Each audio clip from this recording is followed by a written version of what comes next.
తిరుమల తిరుపతి క్షేత్రం అనంగానే కోట్లాది మంది భక్తుల మనోభావాలకు ముడిపడినటువంటి పరిస్థితి. అయితే ఈ నేపథ్యంలో ఎదురైతే గతంలో అనేక సార్లు అన్యమత ప్రచారాలు దీంతో కావచ్చు, కార్యక్రమాల్లో కావచ్చు, అనేక మంది పనిచేసేటువంటి సిబ్బంది పాల్గొంటున్నారంటూ కూడా అటు విమర్శలొచ్చినాయి. దీని మీద అనేక మంది కూడా పోరన్నటువంటి పరిస్థితి. అయితే ఈ నేపథ్యంలో ఏదైతే 18 మంది పైగా ఖచ్చితంగా వీళ్ళు ఈ అన్నమత దీంతో ఈ వ్యవహారాల్లో పాల్గొన్నట్టుగా కూడా విజిలెన్స్ విభాగం నిర్ధారించినటువంటి పరిస్థితి. అయితే దీని మీద అటు టీటీడీ కావచ్చు, రాష్ట్ర ప్రభుత్వం కావచ్చు, ఏ రకంగా చర్యలు చేపట్టబోతుందో ఒకసారి మనతో పాటు TTD board member Bhanuprakash Reddy గారు ఉన్నారు. అడిగి తెలుసుకునేటువంటి ప్రయత్నం చేద్దాం.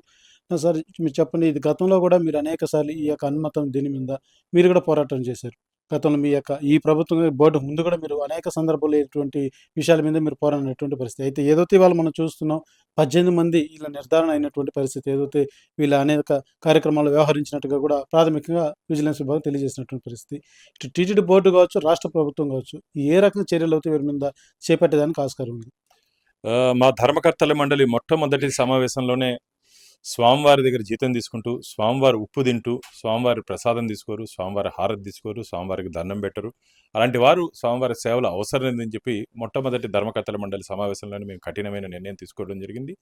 అన్యమతస్థులు ఎవరున్నా సరే వారు వాలంటరీగా రిటైర్మెంట్ అయినా తీసుకోవచ్చు, లేకపోతే వీఆర్ఎస్ లేకపోతే ఏదైనా ప్రభుత్వ సంస్థలకు బదిలీ అవ్వచ్చు. నేనైతే అసలు తొలగించేస్తే మంచిదని చెప్పి నేను భావిస్తుంది. ఎందుకండి, భక్తుల పట్ల భగవంతుడి పట్ల నమ్మకం లేకుండా, విశ్వాసం లేకుండా జీతం మాత్రం కావాలి, స్వామివారి ఆశీర్వాదం అవసరం లేదు మీకు. అలాంటి వాళ్ళు అవసరం లేదని చెప్పి నేను గతంలో కూడా గట్టిగా చెప్పడం జరిగింది. అసలు ప్రతి ఇంటిని, టీటీడీలో పనిచేస్తున్న ప్రతి ఉద్యోగస్తు ఇంటిని పరిశీలిస్తే పేర్లో ఏమో రాము అని ఉంటుంది, పేర్లో ఏమో శ్రీనివాస్ అని ఉంటుంది, పేర్లో ఏమో పార్వతి అని ఉంటుంది. కానీ ఇంటికి వెళ్తే అన్యమతానికి సంబంధించిన సాహిత్యం కానీ, అన్యమత సంబంధించిన ఫోటోలు కానీ, వారి చర్చిలకు వెళ్ళడం ఇవన్నీ జరుగుతున్నాయి. కాబట్టి వందలాది మంది ఇంకా హిందువులుగా పేర్లు ఉన్నారు. బై నేమ్ హిందూ కానీ ప్రాక్టీసింగ్ క్రిస్టియన్ కల్చర్ని ప్రాక్టీస్ చేస్తున్నారు. అలాంటి వారి సేవలు అవసరం లేదని చెప్పి నేను చెప్పడం జరిగింది. మొన్న జరిగినటువంటి మీటింగ్లో కూడా మేము చెప్పాము. ఈరోజు దాదాపు 18 మందిని తిరుమల తిరుపతి దేవస్థానంలో ఎంక్వైరీలో ఐడెంటిఫై చేశారు. కానీ దీంట్లో కొన్ని లోతుపాట్లు ఉన్నాయి. విజిలెన్స్లో దీంట్లో 2 పైన వారు పూర్తిగా హిందువులు, కానీ ఆ ఎంక్వైరీలో ఎక్కడో సరైన ఎంక్వైరీ జరిగిన కారణంగా వారికి కూడా మెమో ఇచ్చాను. దాన్ని పునఃపరిశీలించవలసిందిగా నేను ఈఓకి చైర్మన్ గారి దృష్టికి కూడా నేను తీసుకెళ్ళాను. ఎందుకంటే హిందూ ఏతరుల మీద చర్యలు తీసుకోవాలి, కానీ హిందువుల మీద చర్యలు తీసుకుంటే ఇది హిందూ సమాజానికి, గోవింద భక్తులు మనోవాళ్ళు బాగా దెబ్బతింటాయి. కాబట్టి జాగ్రత్తగా ఎంక్వైరీ జరగాలి. దీని మీద ఈఓ గారితో కూడా నేను మాట్లాడాను, వ్యక్తిగతంగా కూడా కలవబోతున్నాను. ఇదైతే మొత్తం నిన్న లోకేష్ బాబు కూడా ఈ నిర్ణయాన్ని స్వాగతించారు. నేను ఒకటే అడుగుతున్నా, వర్క్ బోర్డులో కానీ, క్రిస్టియన్ మిషన్లో కానీ మనకు అవకాశం అయినప్పుడు ఈ ధార్మిక క్షేత్రంలో, హిందూ ధార్మిక క్షేత్రం, హిందువులకి ఆధ్యాత్మిక రాజధాని తిరుమల, ఈరోజు స్పిరిచువల్ క్యాపిటల్ హిందువులకి. అలాంటి మన దేవాలయంలో స్వామివారి పట్ల విశ్వాసం, నమ్మకం లేని వాళ్ళ సేవలు దయచేసి మాకు అవసరం లేదు అని చెప్పి మీ ద్వారా నేను వారిని తెలియజేస్తూ, రాబో రోజుల్లో ఇంకా చాలా కఠినంగా ఉంటాం.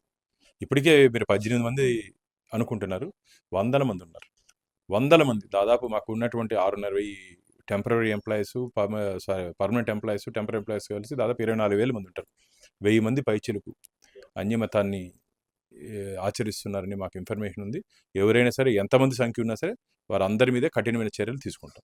ఈ గతంలో ఎన్నో సంవత్సరాలుగా ఏదైతే అన్ని మతస్థులంతా కూడా ఉద్యోగంలో ఉంటున్నారు అనేసి అనేక ఆరోపణలు వచ్చిన నేపథ్యంలో ఏదైతే ఇవాళ మనం చూసుకుని ఇప్పుడు మీరు 18 మందిని గుర్తించినటువంటి పరిస్థితి, రాబో రోజుల్లో ఎటువంటి అక్కడ ఉన్నటువంటి ఎంప్లాయీస్ పట్ల కావచ్చు, అటు కాంట్రాక్ట్ బేసిక్లో ఉన్నటువంటి ఎంప్లాయీస్ అనేక మంది ఉన్నారు. వీటి మీద రాబో రోజులు ఎటువంటి చర్యలు బోర్డు పరంగా తీసుకునేటువంటి అవకాశాలు ఉండబోతున్నాయి? ఖచ్చితంగా ప్రతి ఇంటిని తనిఖీ చేయాల్సిన అవసరం ఉంది. వారి వ్యక్తిగత జీవితాల్లో పోకూడదని చెప్పి చాలామంది అంటున్నారు. కానీ స్వామి దగ్గర పనిచేస్తున్నారు, ఇది మా సంస్థలో పనిచేస్తున్నారు, దేవుడి సంస్థలో పనిచేస్తున్నారు, దేవస్థానంలో పనిచేస్తున్నారు. ఇక్కడ పనిచేస్తూ వాళ్ళ ఇష్టానుసారంగా ఉంటే మేమైతే ఊరుకుంటే ప్రసక్తే లేదు. టీటీడీ యాక్ట్ 30/1987 ఖచ్చితంగా చెప్తా ఉంది. కాబట్టి గతంలో కూడా తిరుమల తిరుపతి దేవస్థానాలు, గతంలో కూడా మేము దీని మీద పూర్తి స్థాయిలో అధ్యయనం చేస్తాం. ఇంకా గతంలో మీరు ఏం చేసినా చెల్లిపోయింది. ఇప్పుడైతే అలాంటి పరిస్థితులు మేము కొనసాగించే ప్రసక్తే లేదు.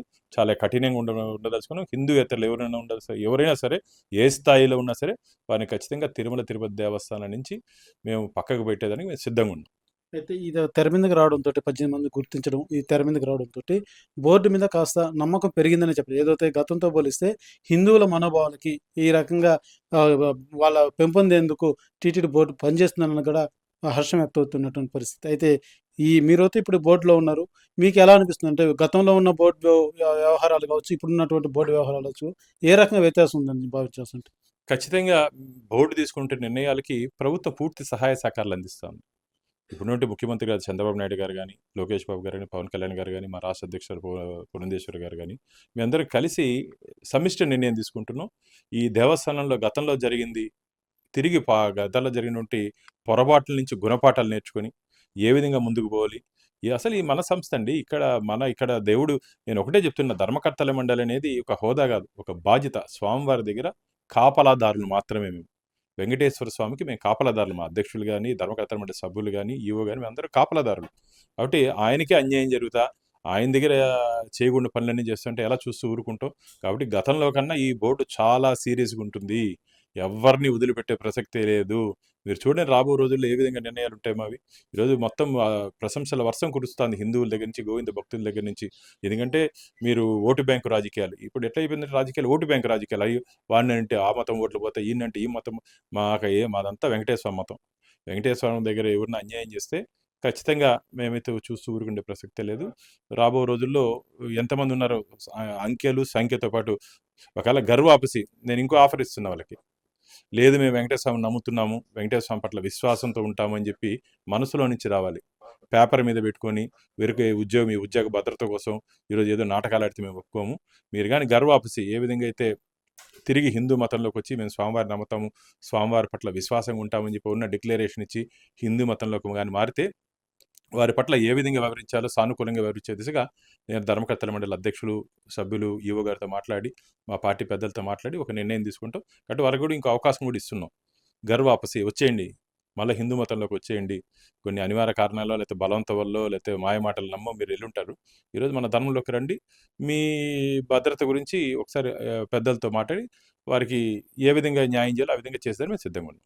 ఏదైతే ఈ నెల 11వ తారీఖున రాష్ట్ర ప్రభుత్వం సీఎం ప్రత్యేక సమావేశం టీటీడీ వ్యవహారాల మీద నిర్వహించేటువంటి పరిస్థితి ఉంది. పూర్తి ప్రక్షాళన దిశగా ఈ యొక్క సమావేశం ఉండబోతుందా? ఏ రకంగా ఉండబోతుంది? ఖచ్చితంగా అది 11 నుంచి 14వ తేదీకి ఆ సమావేశం మారినట్టు మాకు సమాచారం ఉంది.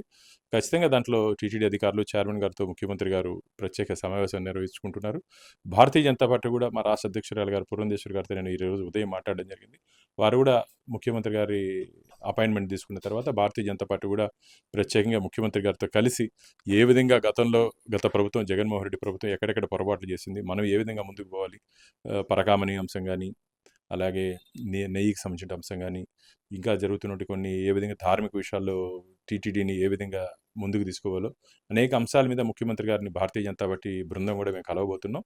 ఈరోజు 14వ తేదీ మా చైర్మన్ గారు, ఈవో గారు వచ్చి ముఖ్యమంత్రి గారితో గత ప్రభుత్వంలో చేసినటువంటి ఈ 3 నెలల్లో టీటీడీ తీసుకున్నటువంటి మంచి నిర్ణయాలు ముఖ్యమంత్రి మొదటి రోజే చెప్పారు. ప్రక్షాళన తిరుమల తిరుపతి దేవస్థానం నుంచి మొదలు పెడతానని. ఆ విధంగా వారు ప్రక్షాళన ఇక్కడి నుంచి మొదలు పెట్టారని చెప్పి ఆశించారు. వారి ఆశయానికి అనుగుణంగా మా ధర్మకర్తల మండలి మేము పనిచేస్తూ ముందుకు పోతున్నాం. ముఖ్యమంత్రి గారు కూడా నిన్న జరిగినటువంటి రథసప్తమి వేడుకల మీద ప్రత్యేకంగా మాకు అభినందనలు తెలియజేయడం జరిగింది. ఎటువంటి ఇబ్బంది లేకుండా వచ్చినటువంటి లక్షలాది మంది భక్తులు సంతోషంగా మాడవీధుల్లో గతంలో ఎప్పుడూ లేని విధంగా చలువు పందిర్లేసి వారికి అల్పాహారము, పాలు, భోజన వసతి అన్నీ కల్పించి నేను కూడా నిన్న అందరూ విచారిస్తే భక్తులందరూ ప్రత్యేకంగా మమ్మల్ని అభినందించారు. గతంలో ఎప్పుడు లేని విధంగా ఈరోజు స్వామివారి సేవలో వచ్చినట్టు స్వామివారికి చూడడానికి వచ్చిన మమ్మల్ని బాగా చూసుకున్నారు. నిజంగా కలియుగ వైకుంఠంకి వచ్చినటువంటి ఫీలింగ్ మాకు కలుగుతుందని చెప్పి భక్తులు కూడా ప్రత్యేకంగా మమ్మల్ని అభినందించడం జరిగింది. ఇదైతే మనం చూస్తున్నాం. స్వామివారికి సేవ చేసే వాళ్ళంతా కూడా స్వామివారికి సేవ చేసే విధంగా ఉండాలి తప్ప, ఇతర అన్యమత కార్యక్రమాలు, వ్యవహారాలు చేస్తే మాత్రం ఖచ్చితంగా ఉపేక్షించేది లేదు. ఖచ్చితంగా వారి పట్ల కఠినమైనటువంటి నిర్ణయాలు తీసుకుంటాం. ప్రక్షాళన దిశగా పోతే ఇటు రాష్ట్ర ప్రభుత్వం కావచ్చు, ఇటు టీటీడీ కావచ్చు, ఖచ్చితంగా ప్రక్షాళన దిశగా చేపట్టి హిందుత్వాన్ని కాపాడే విధంగా, హిందుత్వం యొక్క మనోభావాలు దెబ్బతినకుండా ఉండే విధంగా అక్కడ ఉన్నటువంటి పనిచేసేటువంటి ఎంప్లాయీస్ కూడా మెలగాల్సిన అవసరం ఎంతైనా ఉందనేసి అని కూడా భానుప్రకాష్ రెడ్డి గారు తెలియజేస్తున్నటువంటి పరిస్థితి. కెమెరా పర్సన్ కోటితో సురేష్, ఆర్టీవీ, తిరుపతి. మరిన్ని వీడియోస్ కోసం ఛానల్ ని సబ్స్క్రైబ్ చేయండి. లేటెస్ట్ అప్డేట్స్ కోసం వాట్సాప్ ఛానల్ ని ఫాలో అవ్వండి. ఆ లింక్ డిస్క్రిప్షన్ లో ఉంది.